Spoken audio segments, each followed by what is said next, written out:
Good afternoon and welcome to the inaugural edition of Ask Dr. Lulu. In this video, we're going to be talking about teens, depression, and suicide, a topic which is very near and dear to my heart. I feel like depression in teenagers is a topic that's long overdue for talking about. I would like us to bring it out of the closet, bring it out of underneath the table, from the attic, and let's put it right on the dinner table and start talking about it. We're going to talk about that in a few minutes, but if you're just joining us, if you're watching the rebroadcast of this episode, thank you so much for joining us. And if you're joining us live, I appreciate that. Let me know where you're calling us, where you're joining us from. Let me know your name and let me know exactly how you're doing. Also, give me a thumbs up sign if you can hear me very well. And I would like a thumbs up sign also if you're happy with this broadcast, and then go ahead and like it and share it with anybody that you feel should be watching this broadcast at this time. Okay, so we're going to start with a couple of scenarios here. My first scenario will be, we're going to call him Jake. He's your son. He's a high school football player. He is basically a jock in school, and all the girls like him. All the ladies love Cool James. And he, everybody wants to be his father, right? Or his mother. And then one Sunday afternoon, just like today, Jake walks into the front of your house during a family barbecue. He puts a double barrel gun in his mouth and he basically pulls the trigger. So that's the first scenario. The second scenario is going to be, hi, Melissa. Hi, Marisa. Hi, Linda. The second scenario is going to be Amanda. Amanda is your average girl next door. She's 13. She's in orchestra. She's in the debate club. She's in swimming. She's trying to make it to the varsity volleyball team. She's an all-American girl. Everybody wants to be Amanda's mom. And one Sunday afternoon or Sunday morning, while you're trying to help Amanda put her dress on, you notice she has lots of scars from tiny little cuts on her wrists, her thighs, and basically all over her skin, on her abdomen. That's the second scenario. I want you guys to kind of let that settle in for a minute. And then we're going to go straight into what are the symptoms and signs of depression and suicide. So we know for a fact that most teenagers who do attempt suicide, most of them actually do leave signs and warnings about that. And so what are those warning signs of depression? Let me hear if anyone out there who's watching knows some of what are the common signs of suicide and depression that you know. Let me hear from your comments, please. Just comment below what are the common signs of depression and or suicide or suicidal ideations. Okay, so I'm just going to go through my list. Okay, so one of the first signs is the child appearing sad and or crying all the time. Okay, that's the one sign. The other sign is the child becomes withdrawn from his family, cuts himself or herself away from friends, stops doing some of the things that they like to do, like, I don't know, swimming and or football. They also have feelings of helplessness, feelings of hopelessness, or just feelings of no self-worth. They also have feelings of insomnia. They have lots of insomnia, which is difficulty sleeping and or excessive sleeping. So, hi, Mom. Those are some signs. And they have poor motivation. All of a sudden, they start shutting their friends out, shutting their families out, and they start hanging out with the wrong crowd and or experiencing trying out substances and substance abuse. They also develop aches and pains that just won't go away in spite of going to the doctor, getting checked out, and basically not finding anything that is wrong with them, they still end up presenting with these aches and pains. So that's another way the kids present. They might also be restless, and then they might also have suicidal thoughts and or suicidal ideations. So that brings us to what the kids might be saying and what you might have to be saying or not saying to them. Most of the parents whose children either attempt suicide and or commit suicide, complete suicide, almost always say, I had no idea. I didn't know. He never said anything.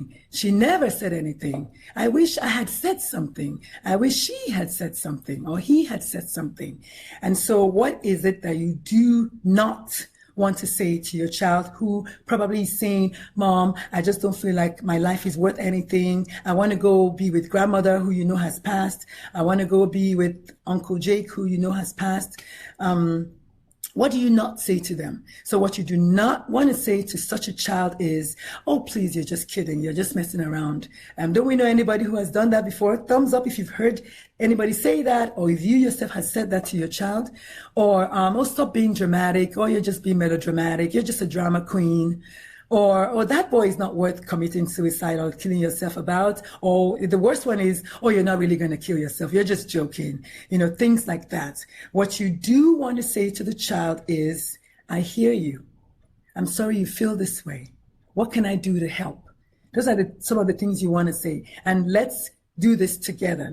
I'll help you take care of this together. Or, I'll take you to the doctor, or I'll take you to the counselor. And obviously when you bring them to the doctor, which is one of the first steps you should take, if you come to me, for instance, one of the things I usually do is I generally do a full history. I do a full exam, but on my history, I want to know the family history, especially if there's one of depression and or mental illness. I want to know the social history. Are they smoking? Are they drinking? Are they doing drugs? Are they hanging around the wrong people? I want to know how has the child been acting? Has he been acting differently, a bit withdrawn? How has he been acting recently? I want to know those things. And one of the things that I do recommend is you talk to your child. Most of the parents these days don't even know where their kids are at any point in time. They don't know who their kids are hanging out with at any point in time.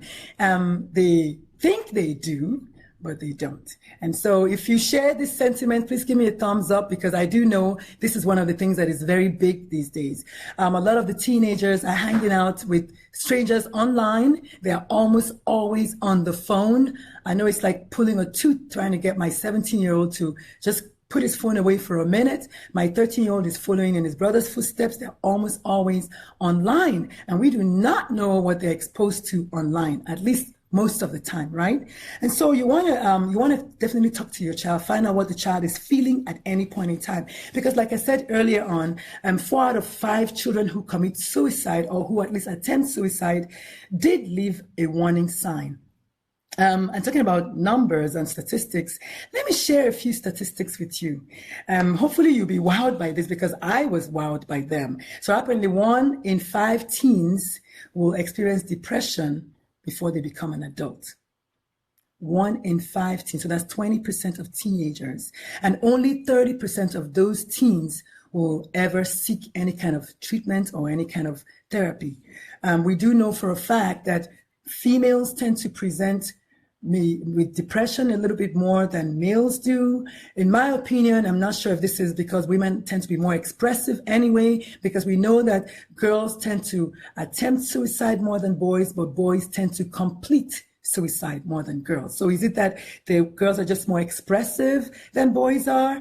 Adolescents who have chronic illnesses, like cancer and or just other physically limiting illnesses also have a tendency to be depressed more often. And adolescents who have untreated mental illness also tend to be depressed more often. Adolescents who have a family history of mental illness, of depression, also tend to have depression. As a matter of fact, in my practice, a lot of times when my patients come to see me, it's only while I'm talking to the child and I ask the parents about depression that it comes out that the parent actually does also have depression. Many adults think that, oh, I have it, I can handle it, I'm okay. But the world we live in now is not the same world that we all grew up in. And as a matter of fact, adults do need to also have their mental health treated so that they can help their children. So as far as death by suicide, it's more common in a family where a child's either his parents or her parents has committed suicide for that child to also attempt suicide. As a matter of fact, about 3 weeks ago, I had an 8-year-old child who came to the office who had attempted suicide. And it was 3 months following his own father's suicide. So this is very common in a family where there's suicide already pre-existing. One other thing that can happen is a family who has firearms. You will notice that when there's a house that they have firearms, the children in that home are either more likely to commit suicide or have fatal injury or really serious injury from the firearms. So like in the case of Jake that we talked about earlier on, I'm not going to say that he wouldn't have tried suicide a different way, but I know for a fact that the presence of the double-barrel shotgun in the house made it easy for him to go find it. And let me tell you something, the children will find your firearms. So you want to just kind of get rid of it. Not a matter of storing the ammunition separately. That is what the AAP wants us to talk about. For me, in my own opinion, I say absolutely no firearms whatsoever. One other thing I wanted to mention was ages 10 to 24, apparently suicide is the third leading cause of death in that age group. So I know most people don't even know that. Give me a wow sign if that is like a wow moment for you. Suicide is the third leading cause of death in ages 10 to 24. That's pretty much all of our kids, right? I know mine are in that window. And also, of course, as a veteran, I do have to mention that we have 22 deaths for veterans. 22 veterans commit suicide every day. And as a doctor, I have to throw in the fact that 400 doctors commit suicide every year. So these numbers are so real. Okay, so what is it that you can do besides talking to your child, getting to know where your child is, getting to know what your child is up to on a daily basis? What else can you do? I would recommend, besides medication, obviously, as a doctor, I do have to promote medication. I know for a fact that medication does help a lot, as well as counseling. And for counseling, I do recommend either family therapy, individual therapy, and or group therapy. 3 things that you can definitely do from my own end besides medication. Also, in my family, I'm going to use us for example, we do definitely volunteer in my home. And between me and my 3 kids, we have built 4 Habitat for Humanity homes. We volunteer all the time at the San Antonio Food Bank. We volunteer at the Ronald McDonald House. We go to cook spaghetti for them from time to time. And even during the Thanksgiving, we do volunteer with the Meals on Wheels program. And when we lived in Charlotte, North Carolina, we did the soup kitchen. These are little things that you can do with your children to keep them motivated, keep them not thinking about themselves, keep them not on their phone all the time. So that's not something you can do. Besides that, of course, like I said before, if you have a gun, please get rid of it. The case of Jake is definitely not isolated. Lots of children find their parents' guns and they will use them either on themselves or on somebody else. And you don't want to be related. You don't want to be even in any distant way related to that. Whatever your reasons about owning a gun, certainly if you have a teenager who is either depressed and or suicidal, this is the one thing you do not want to be doing or you do not want to have around. And before I end, I want to mention that a suicide contract is something that I used to do a lot when I was active duty. You can find a copy of that on suicide.org. You can have your child who is suicidal write a suicide contract. In addition to that, you can also have the child basically write down names of maybe 3 or 4 adults who they can talk to if they ever get to a crisis. They can either call those people and talk to them. And I'm talking about phone numbers of people you can call. Please write down the following phone numbers: 1-800-SUICIDE, SUICID, 1-800-DON'T CUT, DONTCUT, 1-866, the number 4, the letter U, and Trevor. So 1-866-4-TREVOR, and that's for the LGBT youth and LGBT community. And last but not least, 1-800-273-TALK. Those are the 4 numbers that I have so far. If there are any other numbers that you have, please, you can just comment or just kind of put it in the comments below.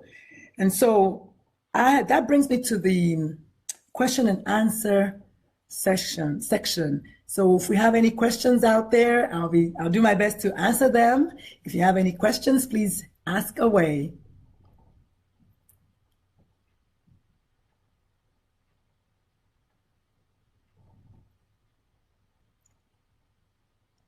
And so if there are no questions at this time, I'm going to basically call it a day. It's been a lot of fun sharing my thoughts and my feelings about depression and teenagers and suicide with you today. I'm really excited about that. Please join us next week at the same time, 2 p.m. Central Standard Time on Sunday. I know it's Sunday. Thank you very much for joining me, because I know you have other things you could be doing, but you took out your time, 15, 20 minutes to hang out with me this afternoon. I really appreciate that. Please like and share my page and spread the word widely. And hopefully I'll see you again next week at the same time, at the same station at Ask Dr. Lulu.